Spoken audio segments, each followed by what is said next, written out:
Welcome to another episode of the Finance and Accounting Show. Today we're talking forecasting. Stay tuned. Welcome to another episode of the Finance and the Accounting Show. This is the place to go for small business owners. If you're looking for a great way to understand the finance and the accounting side of your business, you're in the right place. So stay tuned and enjoy the episode. Welcome back to another episode of the Finance and Accounting Show. I am your host, Lola Turner, and with me is Terrell Turner. Hey, welcome. So today we're going to be talking about forecasting. I think this is a topic that we see is extremely important when it comes to running your business. And today, as your finance and accounting best friends, we're here to kind of give you some guidance on some important things you need to keep in mind when it comes to forecasting. All right, so I'm just going to jump into it, come out swinging. All right, the first thing I think people need to understand is that a forecast, more than likely, it's going to be wrong. It's not going to be exactly right. Yeah. Your forecast, your actual results are not going to be exactly like you forecasted. And that's just the reality of it, because sometimes some people beat themselves up because, hey, we weren't 100% correct. Because I don't think that building the forecast is so much about, hey, are we being able to predict the number exactly right? I think the forecast exercise is more about, let's take an honest look at what factors really matter and what do we need to do to actually execute towards a worthy objective. Agreed. I think a forecast is more about understanding where your business is than really getting it perfect. There are so many things that change and nothing is ever the same. So really what a forecast forces you to do, and same thing, and for all the businesses I've done forecasts for, is it's more about understanding the position of your business and then being able to get a true assessment of, all right, where do we go from here? So that kind of segues into the first point. The first thing you want to do is understand where you're trying to go, right? You can't have a proper forecast if you don't understand where you're trying to go and what your target is. So that's the first thing. I will say, I would kind of look at that one. And if you're an established organization and you have an idea of, hey, what direction, or, you have an idea where you want to go. Now, if you're not an established organization, you may have absolutely no idea what you're trying to hit. So I do think sometimes that forecasting exercise can really, the first draft of the forecasting exercise can really be like, hey, let's just get a landscape. Like, if we know we have X number of deals in the pipeline, it usually takes us X amount of time to close them, and then it takes us X amount of time to deliver them. We have a general idea what our expenses are. That first time you go through your forecasting exercise, you're just going to be kind of getting a good idea on, what do we think is going to happen based on these factors? What's the likely outcome? Now, when you come back to your forecasting exercise, after you kind of get a general idea, then you can start asking yourself, well, hey, if we know we want to hit X amount in revenue, okay, what do we need to do to start tweaking it? Well, if I make X number of sales calls, or hey, if we bring these deals in early, I think that's where you can start on your second draft to really say, hey, I kind of know where I'm going. Now, what are the pieces we need to move around to make sure we can get to that destination? I would disagree with that. I'm going to disagree with you on that. I think it's important to understand where you're trying to go first before you start assessing, because I think you get comfortable. I think it's easy for people to get comfortable, like, oh, this is what our numbers look like. This is where we're at. And I'm like, that's all good and dandy, but where are you trying to go? Because how do you know how to pivot the business, and how do you know how to make decisions differently if you don't understand where you're trying to get to, right? Like, what's your benchmark that you're comparing it against? And I feel like when you look at just actuals, or you look at, hey, this is where my results are, this is what the trend is, I think it's easy for you to fall into the idea of like just saying, all right, this is where I've been, and kind of just assume the trend continues.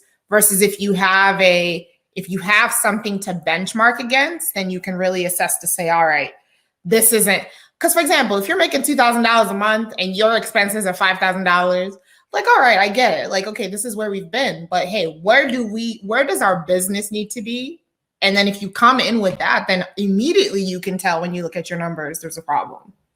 That's how I see it. I mean, again, I agree with you if we're talking about an established business. But if we're talking about a business that doesn't really have a history, and a business that, like I said, this is their first time approaching that forecast, where you really don't know, like picking a arbitrary target provides no value if you don't really have history. Now, if you're I'm not talking about an arbitrary target, though. If you are an organization, let's say, a Fortune 500 company, like both of us have worked for, like there's enough of a history where you can kind of, all right, here's where our revenue needs to be because it's good, or hey, here's where our profit needs to be because you have some type of basis for picking that. But I think for a lot of early stage businesses where you really don't have context, like that first time you go through a forecast, it's really going to be, all right, what, based on the factors that what is your picture even gonna look like? And then once you kind of get a good grasp of that, I think that's where you start asking yourself questions like, okay, all right, do we even like that picture? Yeah, I mean, that's fair. And all right, I guess we just have to agree to disagree on that one. What's the next point? All right, so I think we talked about number one, just understanding. So I would say set your targets, then look at your numbers. Terrell would say, look at your numbers, understand where you are, and then set your target. But I think ultimately it comes down to the important point is how do you adjust and pivot your number? How do you adjust and make decisions based on the data that you have? Because ultimately that's what it comes down to, right? So like you said, if you're starting and you're a business owner and you have no sort of point of reference, helping see the numbers will really just give you a sense of, all right, okay, this is what the numbers look like now. What do we need to do differently to, hey, cover payroll? What do we need to do differently to scale in 2 years? What do we need to do differently to hire someone? What do we need to do differently for me to walk away with some sort of salary at the end of the day of the business? So I think all of those things help you do that. So. Yeah, I mean, I definitely think what you're talking about, the way, and I think where the difference is if I'm purely thinking about forecasting, it's really going to be on, hey, give me your inputs. Let's, put all the inputs that you have together. And then I'm going to tell you, hey, here's the likely outcome of all the inputs you just gave me. Yeah. Now, if we're trying to be strategic and we're trying to plan, then, hey, let's pick a destination and then let's start to make some tweaks along the way. Because I think, yes, when you get to the part of planning, yes, I do think, hey, you got to pick a destination and start tweaking things because, because a ton of business owners come to me all the time and they're like, hey, I want to start this business. And I'm like, okay, all right, let's just get a realistic view of what this even looks like. So what are all your inputs? Let me take all your inputs. I'm like, okay, based on everything you just gave me, here's what your picture looks like. And sometimes we go like, ooh, well, I don't really like that. Or, hey, I would like to be able to pay myself. Okay, all right. These are the things we need to start changing and tweaking for us to get to that point. But I think, like I said, to start it off, it's really kind of, hey, first we got to see what's the landscape. Let's just get a good feel for what's going on. No, I mean, I think that's valid. That's valid. And I will say, I do come from big established companies, so I can see the difference in perspective, right? Because you've probably helped a lot of our clients really just kind of, a lot of people don't even know. Like, I don't even know what my goal is. I don't even know where I'm trying to go. I just know what I don't like. And so I think that's a very, very valid point. So I would say my advice would be when it comes to building a forecast, I guess we can take Terrell's approach. Understand, first of all, where your numbers are. Your accountant should be helping you understand that. He or she should be giving you the information that you need in a presentable, digestible manner and be able to explain to you what your numbers mean, right? And if they don't, call us. But they should be able to explain to you in a digestible manner of, hey, what do these numbers mean? And then from there, if you like the way the story is, if you don't like the way the story is, then you really need to work with them to try to understand how do you tweak certain things to be able to get to the destination that you eventually want to get your business to. Absolutely. I mean, because I would say, what would bring me to the second point is when it comes down to a forecast, it really should be based on what are the actual actions that you need to go take? Because, even when I'm like looking at someone's business and they're like, hey, I want to make this much profit. And I'm like, okay, all right, what do you actually need to do to get to that objective? Like, and that has to be like the underlying basis once we get to like actually planning this out. Like, okay, all right, let's really break it down. If you want to make, $150,000 a year, okay, how many customers does that mean you need to bring in? Like, and lately I've been working with a ton of law firms, and they're like, hey, I want to make $300,000 a year. Okay, all right. How many cases do you need to be closing every month to be on track to do that? And it's like, well, I don't know. Okay, all right. What's the average value of a case that you handle? Like, right. how much time, how much are you billing? Once we kind of look at their data, we figure that out. And then it's like, okay, all right.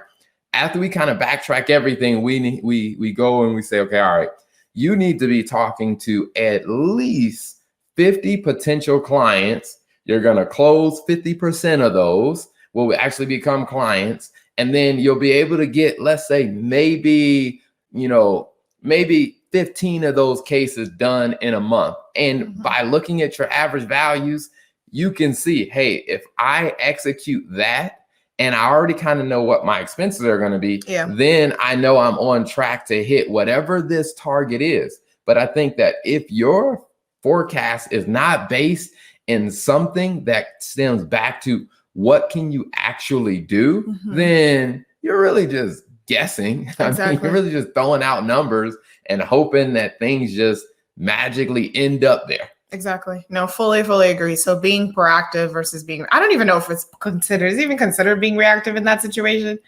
I mean, you're just rolling with the punches, taking the tide as it comes. But yes, anything else you want to say on that, Mr. Turner?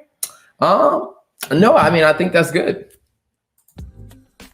Thank you for tuning in to another episode of the Finance and Accounting Show. If you like what you heard, don't be selfish. Make sure you hit that subscribe button and then share this with a friend, because you know a business owner that could definitely use this insight. So be sure to hit that subscribe button, share it with a friend,